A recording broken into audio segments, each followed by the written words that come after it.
So students, we now continue with our topic on chemical reactions and equations.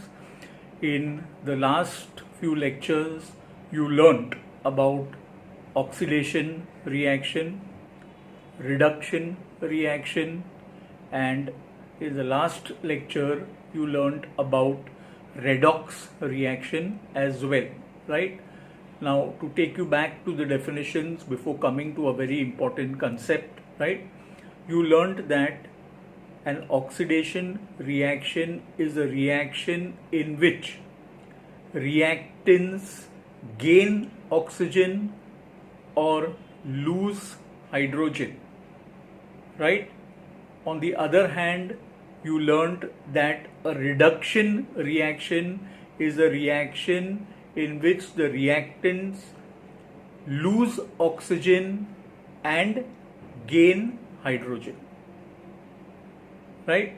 So these are the two opposite concepts which you learnt with respect to oxidation and reduction.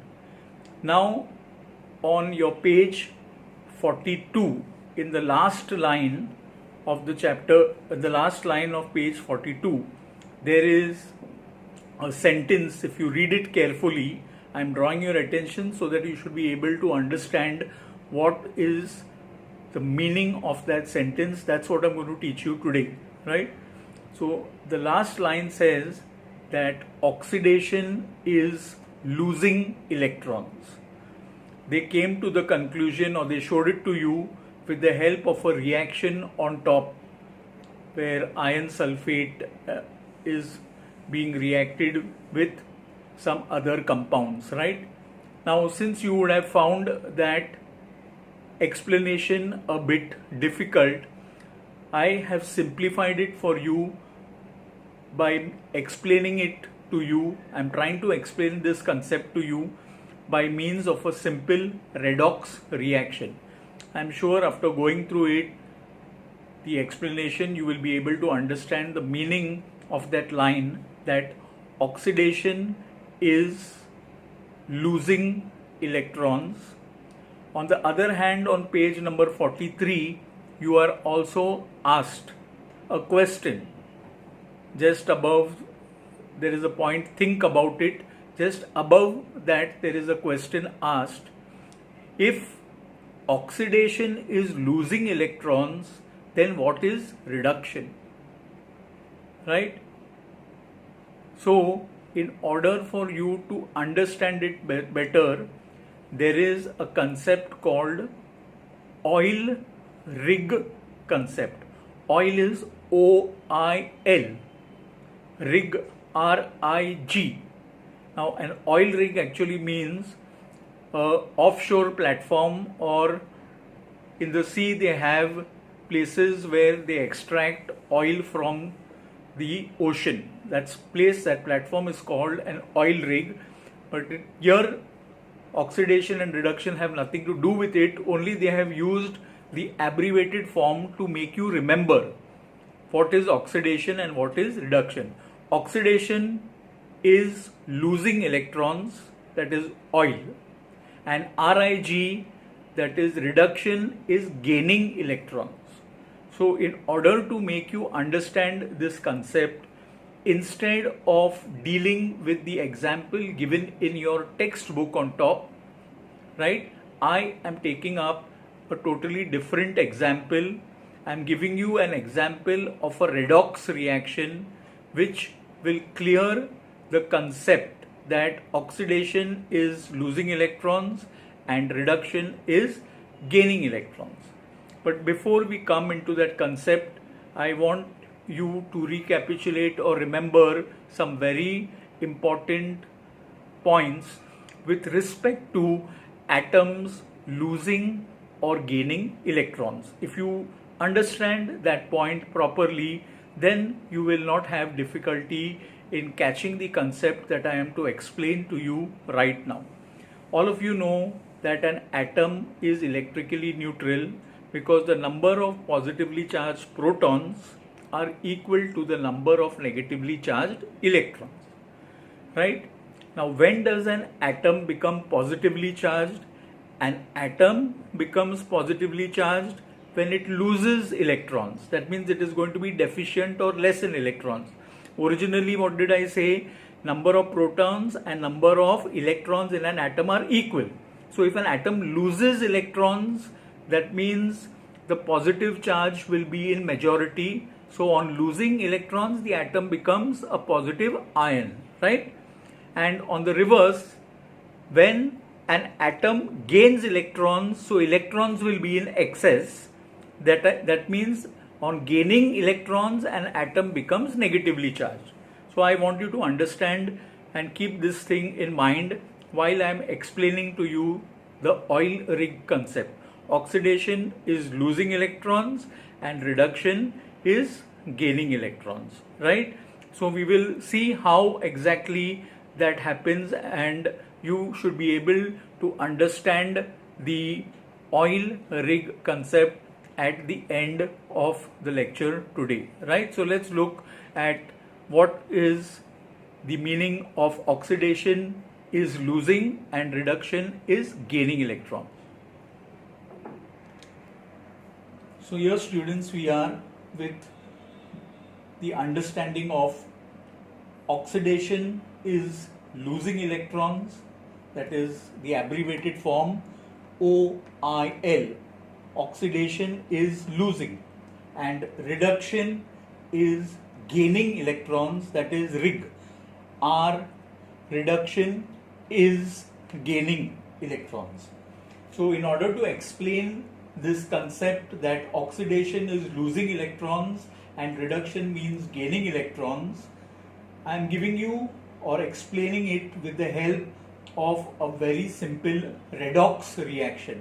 Now, yesterday you learned that a redox reaction is a reaction in which oxidation and reduction take place simultaneously.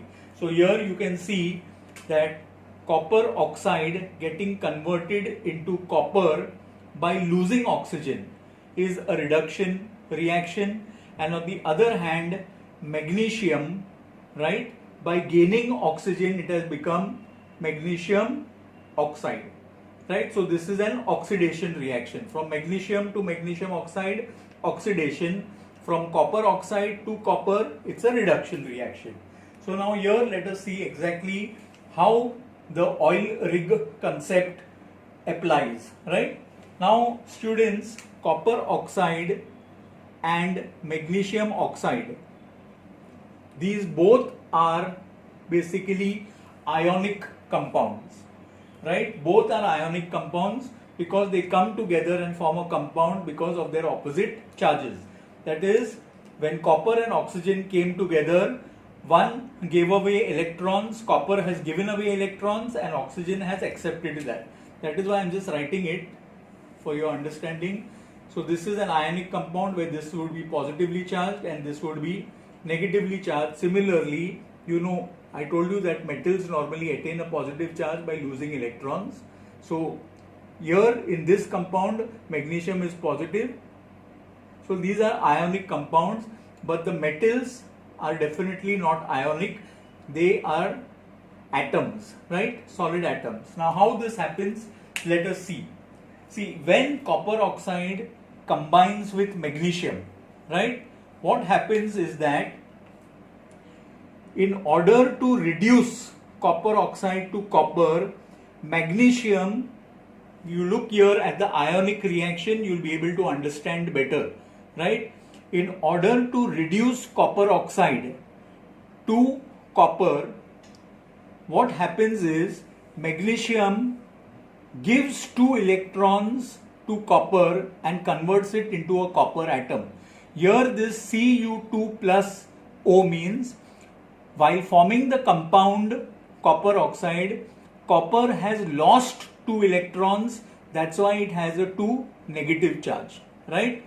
So what happens here, in order to remove copper from here and combine with oxygen itself, magnesium gives oxygen 2 electrons, right? So that means you can see over here what is happening. Reduction is taking place. by the gain of electrons. You can see reduction. So copper oxide is getting reduced to copper by gaining electrons from magnesium. So magnesium comes, gives copper 2 electrons which it is less in, and copper gets converted, copper ion, 2 plus ion gets converted into a copper atom. On the other hand, what has happened is, since magnesium has now lost 2 electrons, so magnesium now becomes 2 plus and combines with oxygen, right? So that is exactly what happens. When I told you that in this reaction, when magnesium is combining with copper oxide, in order to remove copper oxide from its compound, magnesium will have to give 2 electrons, because this is less by 2 electrons, the copper atom. That is why it has got a 2 plus charge. So magnesium will give 2 electrons to copper, and copper gets converted into the copper atom, because now the number of protons and electrons will be equal after magnesium gives copper 2 electrons. But because magnesium has given copper 2 electrons, magnesium here what happens? Now attains a 2 plus charge, right? So that means when magnesium gets oxidized, right, it is here losing electrons, right? It has lost electrons now. Magnesium gave copper 2 electrons, that means magnesium has lost 2 electrons, therefore it became 2 positive charge.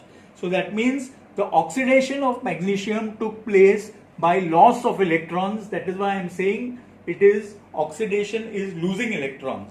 And here the reduction of copper took place because copper gained 2 electrons from magnesium and therefore it got reduced to copper. Right, students? I hope you have understood. I am repeating again. In order to understand the oil rig concept, you need to understand it by a simple redox reaction. Here in this reaction, reduction of copper oxide into copper takes place and oxidation of magnesium into magnesium oxide takes place. Now this takes place by the oil rig concept, right? So what is happening over here? I am repeating again, pay attention. During the reduction of copper oxide, magnesium gives 2 electrons to copper, because copper has a 2 plus charge. That means it is less by 2 electrons, right? Because it has given away 2 electrons to form the compound.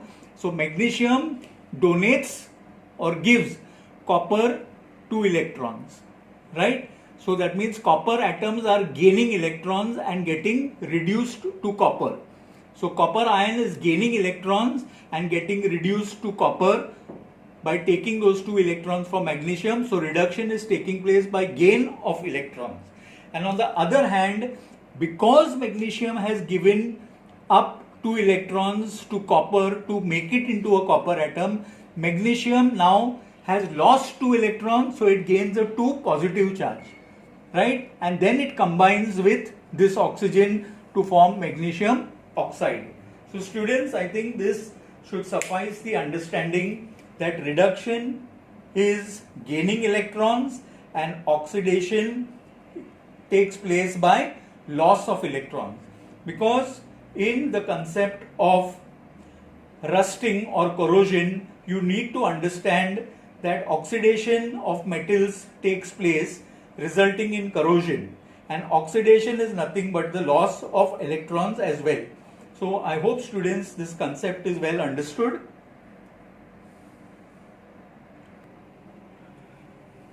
So students, I hope you have understood what is the meaning of oxidation is losing electron. That is the oil concept, OIL. Oxidation is losing electron and reduction is gaining electron is what I just now explained to you. You can go back through the video, rewind and hear again and again, so you will get a clear understanding. In spite of the same, if you don't understand, I can explain that to you on a one-to-one basis.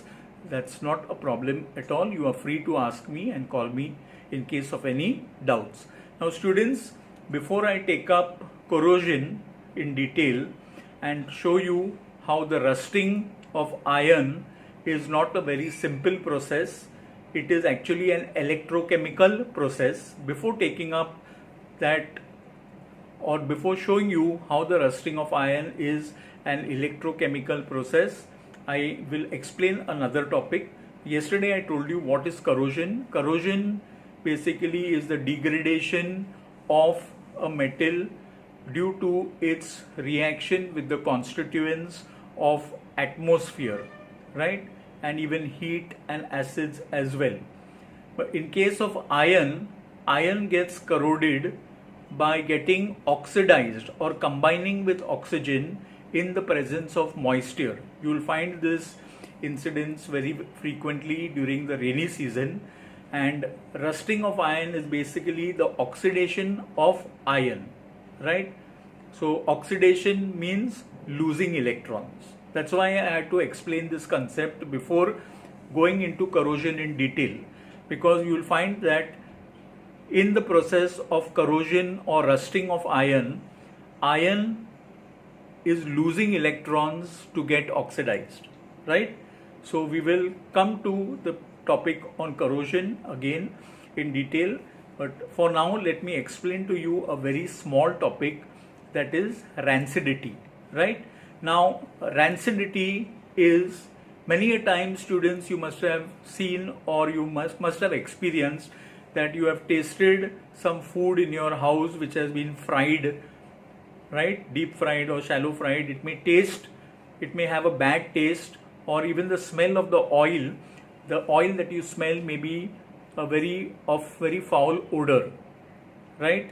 Now what happens, students, whenever oil contains fats, right? Oils and fats. So whenever oils and fats are kept exposed for a long time, for example, if the container is open and cooking oil is unused for a long period of time, then what happens? The oil combines with oxygen and gets oxidized. So the oils and fats gets oxidized, and when you start cooking such oil, it will start frothing up. Froth means the foam-like appearance takes place, and a foul odor comes of it, right? So this is actually called as rancidity.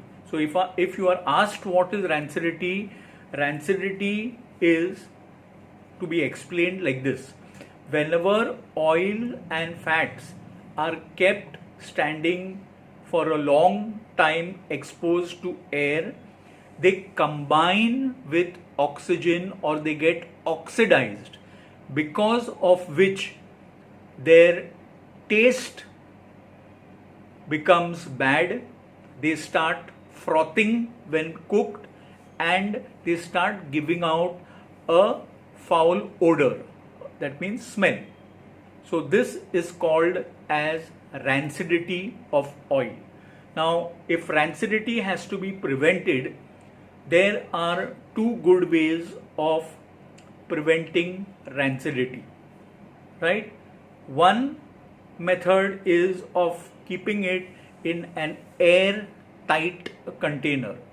So if oil is stored in an air-tight container, there is no chance of it combining with oxygen and becoming rancid.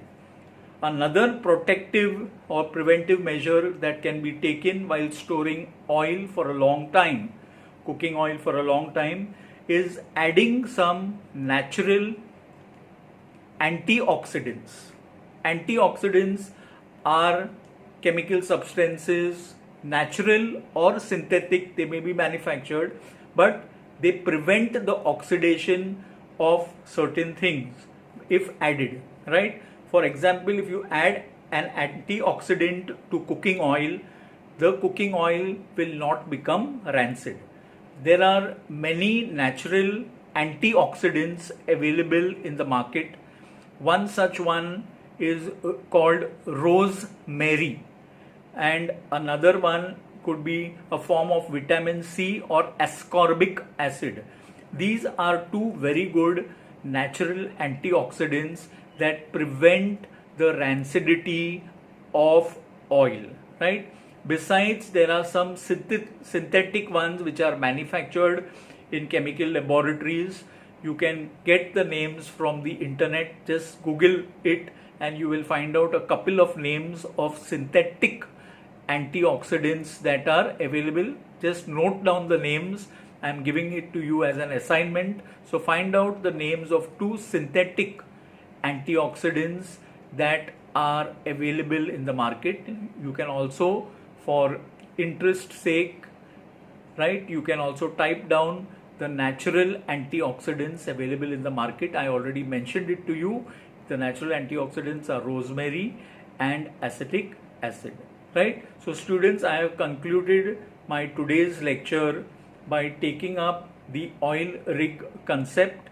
That is, oxidation is losing electrons, reduction means gaining electrons, right? In addition to the definitions that you learnt. This is only to make you understand how oxidation and reduction takes place. Oxidation takes place by the loss of electrons, reduction takes place by the gain of electrons, right? So in due course of time, you will understand it, replay the video, listen to it again, you will learn. In the next lecture, we will take up the topic on corrosion and we will review some important questions in this chapter. As I did with the last chapter, the same we will do with this chapter, that is chemical reactions and equations. We will take a review of some important questions from within the text as well as the exercise questions and conclude this chapter in the next lecture. Till then, students, stay safe, take care of yourselves, and thank you and bye to all of you.